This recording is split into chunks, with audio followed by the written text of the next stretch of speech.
Everyone good morning. যেহেতু আগের ভিডিওতে তোমরা লগে শেয়ার করছিলাম যে তুফানে আমরা গাছের কাঁচা আম অজস্র পড়ে গেছে গা, তো আজ কাঁচা আম যেহেতু শেয়ার করছি তোমরা লগে, তো ফাঁকনামকে লিগে শেয়ার করতাম না। তো চলো ফাঁকনামও তোমরা লগে দেখাই আমরা গাছের মানে বেশ আম পাইকা গেছে গা। কারণ আমি আগেও তোমরা লগে কইছিলাম যে আমরা বাড়ির গাছের আমটি এই মাসেই ফাঁকে, মানে বৈশাখী আম যেটা বৈশাখ মাসে পাইকা জায়গা। আর ডেলি কিছু কিছু আম পরে কিছু কিছু আম আমরা পারি, কারোর বাড়িতে দেওয়া হইতাছে, মানে আম সত্য দেওয়া হইতাছে। তো এখনো আছে কিছু আম ঘরে। তো চলো এই আমটি তোমরা লোক আগে দেখাই। তো এই আমটি যে দেখতেছো, মানে এদিকে এই আমটি সবটি আজকে পারা হয়েছে, মানে আমি আর মা বাঁশ দিয়ে পারছি চালের উপরে উঠছে। যাই হোক, আর এদিকে আছে এই আমটি যেটি মানে ঝইরা পড়ছে, আর একটা দুইটা করে যেটি হাতের কাছে পাওয়া যায় এটি পারা হয়েছে বাঁশ দিয়ে সেটা। তো এদিকে প্রচুর আম আছে।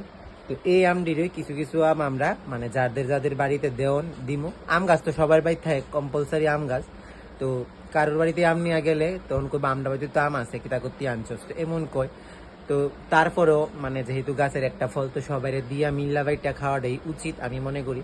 তো তাই এই আমটি যাইবো কিছু কিছু কারোর বাড়িতে, কিছু যাইবো মানে রিলেটিভের বাড়িতে।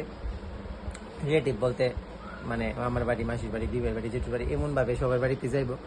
তো আর কিছু কিছু জাম যাবো পাড়া প্রতিবাসী সবার বাড়িতে একটা একটা করে আম গাছ আছে। তারপরেও কয় যে কে লেগে আম নিয়ে আইসস।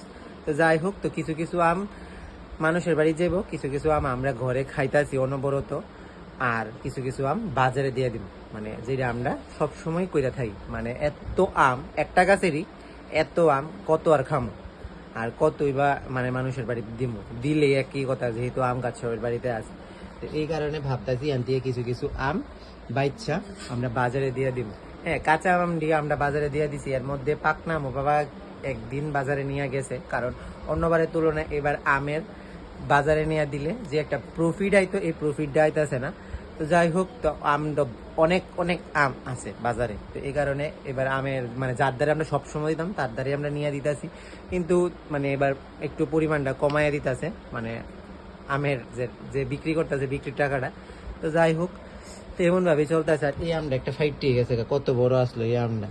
আর আম তো মোটামুটি মিষ্টি আছে আমরা গাছের আম। আর তুফানে এবার শিল ফইরাও আম কিছু কিছু নষ্ট হয়ে গেছে। আর আমরা আম বিক্রি কইরা প্রত্যেকবারই কিছু না কিছু একটা করে জিনিস আমরা ঘরে গড়াইছি। এক্সাম্পল যেমন 2014-তে আমরা বাড়িতে প্রথম দুর্গাপূজা আসলো, 15-তে আমরা বাড়িতে গ্যাসের চুলা কিনা হয়েছিল আম বিক্রির টাকা দিয়েছি। তো এরপরের বার দিদি বাইরে কানের বানাই দেওয়া হয়েছিল। তাহলে এবার বুঝানো যে যেহেতু কানের বানাই দিয়েছিল, তাহলে আম কতটুকু পরিমাণে আমরা মানে বিক্রি করে টাকাটা আমরা পাইছি। তো এরপরে মা কুচিনার মিক্সার গ্রাইন্ডার কিনছে, সরি কুচিনার রাইস কুকার কিনছে দুইটা, কারণ একটা দিদিবের লেগে একটা আমরার লেগা, এই আমার টাকা দিয়ে সেরে মিক্সার গ্রাইন্ডারও কিনছে। বেশ কিছু কিছু জিনিস কিনছে মা, বড় কড়াই ডেক এসব কিনছে, যেহেতু মহিলারা এইসব জিনিসই কিনে। তো এই কারণে এই আমডি আছে আমরা বাড়ি। এই আমডি বিক্রি কইরা এই বছর কতটুক টাকা হয় কি করি এটা তোমরা লোক শেয়ার করুন পরের এক কোনো ভিডিওতে। তো যাই হোক, ভিডিও অনেকটা বড় হইতেছে। যারা যারা আম খাইতে চাও তারা আমরা বাড়িতে আয় পড়ো, অনেক আম আছে এখনো পর্যন্ত গাছে, তোমরা খাইতে পারবা। আর সবার বাড়িতে আম আছে, আর আমরা বাড়িতে যখন কেউ আইলে আমরা সবাই আম কাটতেই দিই, কারণ কি লিগা জানি গাছের আম থাকে সবাই আম কাটতেই দিই, বা আমের সিজনে আইলে তো আমরা আম কাইটটা দিই না, অন্য কিছু খাওয়াই, আমও কাইটটা দিই।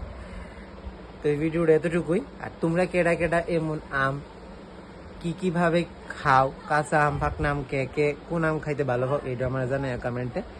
আর এই ভিডিওটা এতটুকুই, টাটা।